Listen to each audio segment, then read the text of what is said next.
Okay, today is day 2 of the 67 Steps program, and today Tai was talking about adaptation.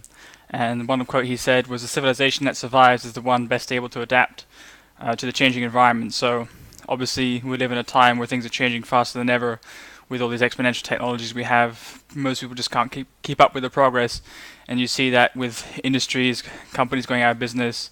I think there's some statistic like in 20 years, half the companies in the S&P won't be there. So there's just massive shifts and massive transformations happening, and obviously the people can adapt to that and can capitalize on those trends will obviously be the most successful. So trying to think how that applies to me and where I am with my business, because that's my main focus for this program.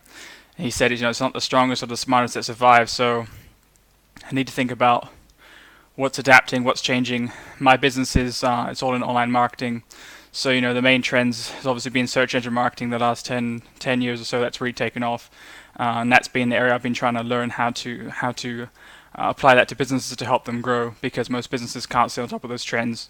And so I think that's opened up a lot of doors for smaller companies to come in, and obviously without much capital, without much uh, investment, you can start a business with basically nothing, and that's what I did. So in that sense, I've been able to adapt to that change and see that trend and capitalize on that, and that's given me the freedom of location independence that I have now. So. Oh, by the way, I'm recording this in the evening. That's why I'm wearing these funny glasses. This is a tip I picked up from Dave Asprey. He's a biohacker, and these glasses, they're called blue blocking glasses. Basically, they stop certain frequencies of light getting into your eyes that can disrupt your hormones and your sleep cycle. So, if you're working late into the night, obviously the sun's gone down. It's not natural for our bodies to be up, and that can actually make it harder for you to go to sleep. And so, what you can do is wear these glasses so that when you go to bed, it helps you wind down much faster and go to sleep. And so, that's just something I've picked up from him, and that works quite well for me. So, apologies for the glasses, but anyways, back to the lesson. So he talks about running experiments, because that's really the people who run experiments were the ones that can figure out the best paths of success. And the example he gave was Thomas Edison, who died as obviously a very rich man, successful man, and he had something like 1,000 patents, and he had to run maybe 100,000 experiments to get each patent working. So there's something like 1 million experiments he ran in his lifetime. And obviously, most of those you would class as failures, and I think that's what most people don't appreciate, is that we only see the successes sometimes, but we don't see the failures behind the people that are successful. So we kind of underestimate how much effort is involved, and that's why he says it's good to pick an area you're passionate about, because you'll be patient with that. You won't just try and then quit if it doesn't work. And I've seen that in quite a few things I've tried. Maybe being too opportunistic and then not being willing to stick something through and see it through means you quit too early, and you don't see the success that you should do if you stuck with it. So that's definitely something to think about. And obviously, how we view failure is it's something that's conditioned to us from our parents, from schooling, and that's definitely one of the failures of school system, is that we are always judged on our grades, and we're always tested and have exams, and it's passing or failing. And Tai talks about how that's really a bad way to set people up, because you need to be okay with failure. You can't view it as black and white. You can't say because it is failure, it doesn't work, because there's so many failures. As long as you're moving in the right direction and you're progressing, then a failure is not even a bad thing. It's a good thing. So how we view failure is really going to affect our mentality when we start to fail, because you need to fail so many times before you succeed or before you see something work. And that's definitely true for me. I think I had some of that conditioning, obviously, growing up, and I wasn't in a normal school system until about 11, so I don't think I had the same level of conditioning. But definitely going through college and university, you come out thinking you're always scared to fail, because what happens if you fail? And that's why people don't want to take risks, and that's why they don't want to start their own businesses, because they always think, oh, I'm going to fail. What happens if I fail? And so what if you fail? I mean, worst thing is you just do the next experiment, or you go back and get a job if you need to. So that's definitely something that being able to see that has helped me to keep going where I might have stopped before, where I might have just given up. So that's the key takeaway, I think, from the notes today, is basically looking at what areas of your life you should experiment with more, and you should evolve and change quicker, because if you keep doing something the same way and you don't change or evolve, then you're not going to succeed, and you're going to be taken out or overtaken by someone who's testing faster. Um, So I think that's something I need to think about in my business is what experiments can I run or what can I change, and how I run my business. And for me, the main challenge in my business is sales and marketing. I think the technical side I'm pretty good at, but the sales and marketing, again, it's that fear of rejection and the failure that you approach a client or you approach a prospect and you pitch them something and they don't like it and you think, oh, okay, I failed. But really with sales, it's just a numbers game. You just have to be willing to knock on enough doors and talk to enough people, and you will figure out an approach that works for you. So that's for me is the area that I've not evolved and changed quickly enough, and I need to think about how can I run these experiments faster, how can I scale up these experiments so it's not just me, because again, it's with one person, starting a company out with one person, you end up doing everything, and so you need to learn to outsource and delegate the things that are not high value activities, and I think I've just taken on too much of the stuff that's mundane and it's not going to really change the world, so I need to think about what's the high value activities that's really going to grow my business and obviously help me reach a wider audience.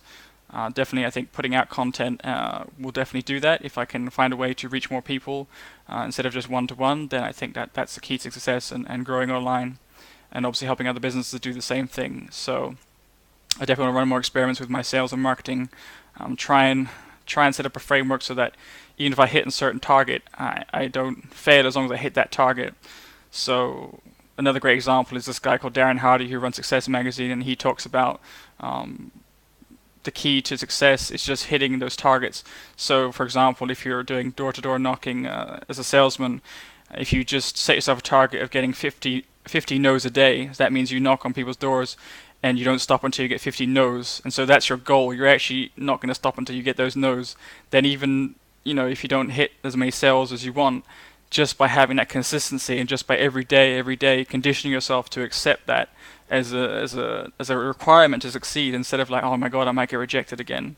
But that's your actual target, is to get 50 no's. So I think I need to incorporate something like that into my sales funnel, into my sequence.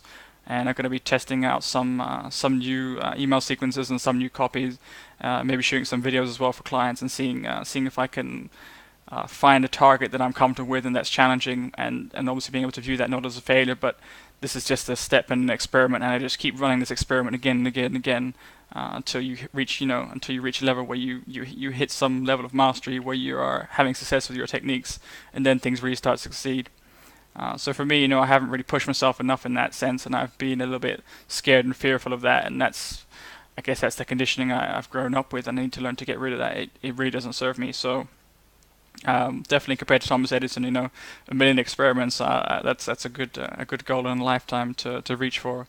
So that's what I'm gonna focus on. Another question that he asked, says, have you ever been in a job or relationship where the signs were there to get out, but you stay too long? Again, because maybe you were scared of, you're not going to find something better, or you just don't have the confidence in yourself. And in my corporate life, I had a lot of jobs. Actually, I switched jobs every 1-2 years. I was very frustrated because I would take on a new job, it would be exciting for a while, and then I get bored of it, or become so good at it that I just it's not a challenge to me anymore, and then I look for the next challenge. And so I kept changing, but actually the problem was the corporate environment where there's no autonomy and not enough freedom to choose a direction, or to make a real contribution that changes things substantially. It's just the very hierarchical organizations you work in, and if the boss doesn't see your idea, it's not gonna happen. And so it took me 7-8 years of doing that, switching jobs, till I finally realized it's not the job that's the problem. I'm the problem, and I don't fit in to this corporate life. And then I think the other key thing that maybe Tai doesn't touch on is that the thing that pushes us to change or to grow is pain. So some people are driven by rewards, and some people are driven by pain. And for me, it's always been pain. I'm quite a slow learner like that. I don't really push myself unless I see pain, enough pain to want to change, to have to change, because the alternative is just unbearable. And so in my health, that was definitely the case, where I just got so unhealthy that I had to change. There was no other option. And that's obviously led to a lot of success in that area of my life, and so now the same with business. I got to the point in my job where I was just so unhappy with the organization, with the controls, that it was so painful for me to continue. I just hated it, and that really pushed me to jump out into my own and take risks where I wouldn't have done before if I was in a comfortable job and I was just clocking in, clocking out, earning a salary, and happy to do that for the next 30, 40, 50 years till I get a pension. like most people I think do, then actually that's just too much pain. I couldn't see myself doing that. And so that, that for me is the driver of a lot of progress in my life. And I think if you can be smart, you won't have to wait until it's so painful. But even if you take a while, you may get there anyways, once you have enough pain. So try and identify what's causing you pain in life, and not blaming other people for that. It's very easy to blame, in work, for example, to blame your boss or your colleagues. Oh, they make my life tough. My boss is difficult. How can he treat me like this? But really, you're doing that to yourself. You're putting up with it. You're by staying in that environment that's toxic. It's bad for your health. It's bad for your mentality, and it's not going to make you happy. So obviously one of the keys to this is working out how to find happiness, what's going to give you purpose, what's going to give you meaning, and being in that environment for a lot of people doesn't make them happy. I think some people can be happy in jobs, but it's rare where you find you're passionate enough to contribute to someone else's mission, help them succeed, because that's really what you're doing at the end of the day. If you're working for someone else, you're building their dreams, you're building their vision, and what do you get out of that? As soon as you quit the job, you don't have much left to show for it. And so that's definitely some of the things I've learned from my time doing business, that every success, everything that works, it accrues back to me, and it benefits me. And so that's a great motivator, because I know I can stay late and work late, and now I'll probably work more hours and longer hours than I did when I was doing corporate consulting. But I get so much more out of it because I know that it's coming back to me, and I'm able to choose a direction, and also able to benefit from everything that I do that works. So definitely want to run more experiments. Definitely want to take on some of these lessons, and figure out where I can push myself a bit harder. With relationships, definitely in the past as well, I've probably stayed too long sometimes in some relationships where I shouldn't have stayed, and obviously wasn't gonna work out. It's very interesting coming back to the book review that Tai did called it's on the book called The Attached, and it breaks down the personality types, and definitely I could see in the past why the relationships I had didn't work out, because maybe the person was too anxious, and it just wasn't a good match for me. So it's quite funny when you're able to look at things from a different perspective. You can understand the world better and understand people better, and so you probably wouldn't make as many mistakes if I'd read that book 5-10 years ago. I could have saved myself a lot of pain. But anyway, so nothing's a mistake, because as long as you learn from it, and so that's the takeaways from me. Some of the other things he says here is the best person to argue something is the person who's tried everything. So you shouldn't listen to people who are very dogmatic in their opinion unless they've tried all the other things out there. And a good example is diets. You look at all the people out there who are very sure about what they're saying, and they're talking about veganism or fruitarianism or these extreme diets, and they're so sure that works for everyone. But we're all unique, we're all individual, and what works for one person isn't going to work for you. So you've got to be very careful when you listen to these people, that you ask yourself, what have they been through? What experience do they have to say this? If they haven't tried all the other approaches out there, if they haven't done paleo, if they haven't done other diets, then how useful is their opinion, and how much weight should you put on it? So that's definitely something to think about, in terms of especially in terms of people who tell you not to do something. So another example is when you start a business, people may say, "Oh, that's risky. You shouldn't do that. You should stay in a job." And that's one of the biggest things you get from your parents and from your colleagues who just don't understand what you're doing. But you ask yourself, why should I listen to their opinion? What have they done? Have they gone out and started businesses, or tried and failed? What's their opinion worth? So that's definitely something I'm quite okay with now, but I think a lot of people struggle with is how to take on people's opinion and feedback, and how to weigh that up, and to be confident in yourself that you're talking to the right people when you ask for advice, and not to be just taking on opinions. People's opinions aren't worth anything when they haven't tried all the things out there. So you may value someone's opinion for health, but not for business, and vice versa. You need to look at their experience, and be very careful about whose opinion you consult, and take on their advice. Then the other tip he mentions in the video is to try the opposite until you get a stable outcome. So these experiments, you're always going from one end to the other. So if you're too introverted and you don't get enough social interaction, then you should try and be more outgoing and just see what the effect is and find where the balance is for you. It's not good necessarily to be out all the time with people if it exhausts you and you need your own time, your own space to recover. I think I'm a little bit introverted, which is why I'm not so comfortable in front of the camera or in large crowds, large groups. I prefer, smaller crowd, close friends, deep conversations, and I prefer to have those more meaningful interactions. But at the same time, I've got to be careful not to spend too much time on my own, because I'm very comfortable on my own. I could spend weeks and weeks at a time just in front of my computer doing my business, getting my head down. Sure, I'm listening to people, watching videos, watching Ty's videos, looking at courses, looking at books, but it's good to get some real-life social interaction and finding a good balance as well in business. You really have to network to be successful, and that's probably one area as well where I need to experiment more is different types of networking. When I started out my business in Singapore, I did a lot of networking at these business events, these free business networking events, and to be honest, most of them are just a waste of time because there's people out there. Either there's a bunch of financial planners trying to sell you something, using the networking event to sell you something, or there's the people who are also really struggling with their business and not really hitting high levels of success. So you don't really want to associate with those people too much. That comes back to the law of 33%, and just being careful how you spend your time, who you spend it around. And so I probably need to run more experiments around reaching out to more high level people in paid networks. I think a good thing to do if you're in one place is to look for chambers of commerce and then spend time with actual business owners who have 10, 15, 20 years experience running successful businesses. And obviously these chambers of commerce, they cost money to be a member, and so that raises the bar, it raises the level a little bit. You're spending time with a higher quality of people. That's something I really want to try when I'm settled in one place for a bit longer. I think it's difficult when you travel to develop those physical networks, but there are a lot of paid networks out there. There's a really good entrepreneur community I'm part of online called the Dynamite Circle, and there's all kinds of level of people, but it's not a free network. So when everything's free, people don't value it, and you get a lot of time wasters. You get a lot of people just who are not serious and obviously don't have a level of success in it and experience to take advice from. So you've got to be really careful.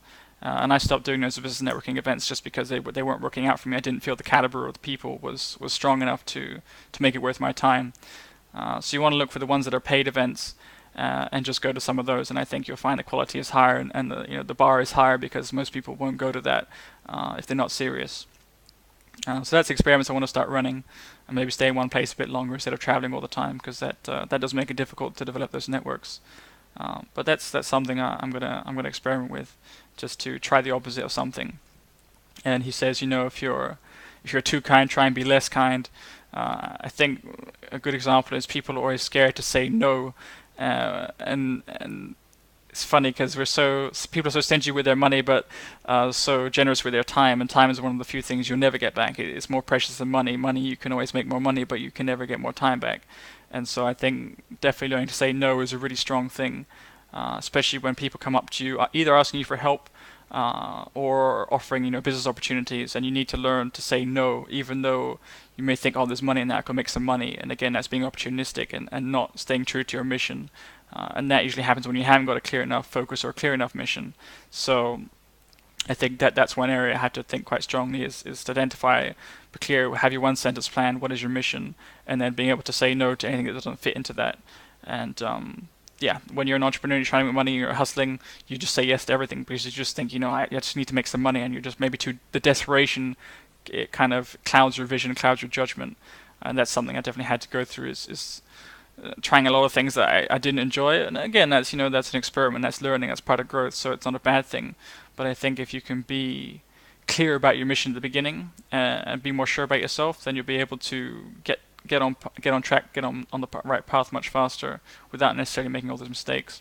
So saying no is something I'm going to have to do a lot more of, and I think that's definitely one area that a lot of people struggle with initially.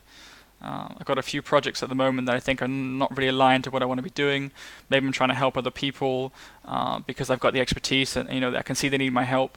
But you've got to be careful again how much time you put into those things. And is it really aligned with your mission? So I'm going to be going through some of the projects and some of the ideas that I have and seeing if they really fit in, and just try and cut everything out. And just you need to free up your time, because if your calendar's full, and your brain is full, you've got no space for more ideas and more things to flow into your life. So you need to be constantly decluttering and clearing out stuff as well, and not just taking on more and more stuff until you're overwhelmed and you got no time to to learn, to grow, and to bring new things in. So That's pretty much everything I wanted to cover in this video. It's going to be shorter than yesterday's video. Obviously, I talked a lot more in that one. Hopefully, this is useful to you as well. So, tomorrow we'll be back and look at the next video. And yeah, let's see what we keep learning. So, stay tuned.